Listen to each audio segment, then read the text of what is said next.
I'll give you something to cry about. Yeah. They would be arrested today, wouldn't they? You think Tiger Mom was bad. Whoa, right, okay. It doesn't matter if I'm talking about giving great customer service, working with the generations, or personal branding. My core theme always centers around respect, trust, and value. We call you the can-do kids because you believe you can do anything. You are the most optimistic of all the generations, and that's really good. We had commercials. A frying pan comes on the screen. 2 eggs. This is your brain. This is your brain on drugs. We are sorry. Halloween. Oh my goodness. Don't eat that candy. The neighbor could have put razor blades in your milk duds. We're sorry. We love work, and we love talking about work, and we love telling you how much we work. Sometimes we're tired. Women, come on. How many of you, oh my goodness, you walk in, I am exhausted. I have worked all weekend. Now you're telling this to a Gen X and they are not listening. They do not. You know what they think? Well, why? Why?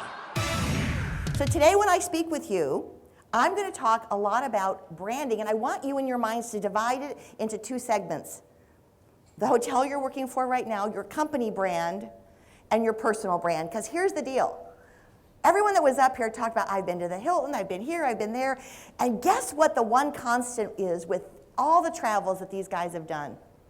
They brought themselves with them to each job. So as you navigate through hotels through the rest of your life, or however long you're going to do this, you're going to be bringing you with you. And you have a brand. And so today I'm going to talk about your brand and developing your brand and hoping that with each hotel that you go to, your brand is in sync with that company brand, okay? Your brand is your promise. Your hotel is making a promise to us. It's promising a certain level of service, and that's what we expect. So what makes you different from all the other people that they've hired? What is it about you that makes you different? This is not something that you're going to go, oh yeah, I know what it is, like when you leave here today. This is something that you begin to think about, and it's a process. We want to know your point of view. People say, who reads blogs? People read blogs. People look at YouTube. Here's what I'm learning. Maybe a 50-year-old is having the meeting, but their assistant's in their 20s, and when they're looking for a speaker, guess where they're looking? They're looking on YouTube. And they're picking their speakers, they're picking their clients, they're picking the next big employee through social media. And it really is the way to go. I tell people the train has left the station. Get on it, because it's not going back. Yeah, lots of changes happening, lots of different ways of communicating. I asked the audience, so what's your favorite way to communicate? Is your favorite way to communicate face-to-face? How many say face-to-face? Yeah, we love face-to-face because we can actually see your expression. How about email? We just read where college kids aren't emailing anymore. Technology is giving us and showing us a new way to engage. A new way to engage. So I'm going to ask this question. I asked them to keep the house lights up so I could look. How many people in here are on Facebook? Okay, oh my goodness, I'm so impressed. Look around, that is unbelievable. I'm a baby boomer. I had retail stores, 4 of them, lots of customers, and when I decided to become a speaker, I thought it would be instant success. Very Gen Y attitude. I thought that I would speak once and that was going to be it, you know? They were going to just fill the house and tell their friends, but this didn't happen that way. So I had to join an association. I joined the National Speakers Association. When I joined that association, it changed my life because I saw mentors and role models up here. You see, you are the mentors and the role models. People are looking at you in your association. And I saw great speakers, and I realized I had a long way to go, right? So I started speaking, and I started really practicing, and one night, I was at the Westin Galleria in Houston, Texas, big hotel. And in the audience was a young Gen Y. At the time, I didn't even know he was a Gen Y. I just knew he was really young. He came from stand-up comedy, and he was a speaker. He was very successful at a very young age, and he heard me speak. And when I was done, he came up to me, and he said, "You've got talent. I'd like to be your coach." I don't know about that. I looked at this kid, and I thought, me? And then I realized something. He knew something I didn't know. He had a talent I didn't have. He could teach me something. He said, come on over to my house. My wife and I will have you over for dinner. So I went to his house with a notebook and pens and paper, and he kind of laughed when he saw that, and he goes, we're not going to do it that way. And I had to learn that the way he was going to teach me was going to be different, but I was going to learn something. And he did teach me well. He taught me about interaction and getting the audience involved. And it's not the Karen show, he said. It's your show. And he taught me that we have to, as speakers today, give more, be more, and do more. And I started working on it. It was tough because in the beginning, it's all about you, right? And I started working on it, and our friendship really, really grew.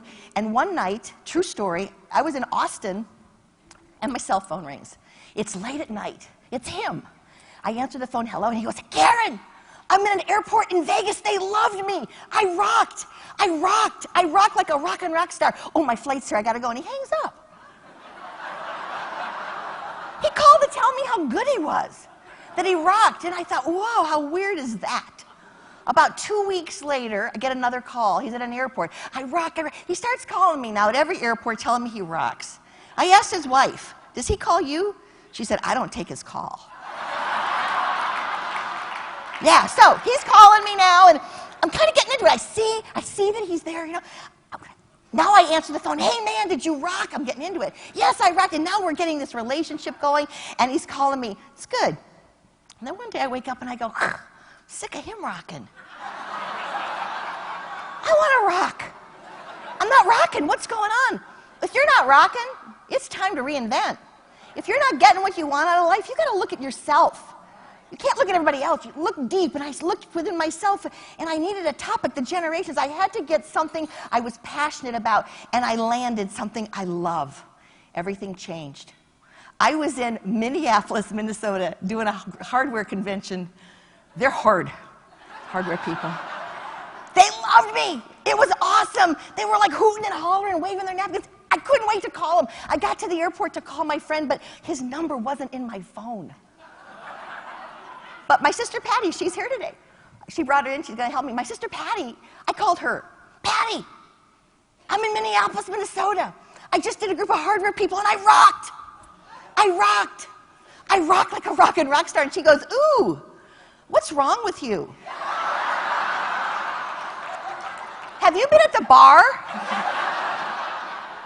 And we hung up the phone, and here's the deal. Sometimes we're afraid to tell people when we rock. Sometimes we're afraid to hear when people rock, because, man, if you rock, did you get all the rock and there's no rock left for me? You know, did you get a raise? You got the last dime this company's got. You know? Oh, my goodness, you're getting married. Well, I know you got the last good man. There's no one left for me, right? We come from a place, sometimes we come from a place where there just isn't enough. And here's what I know.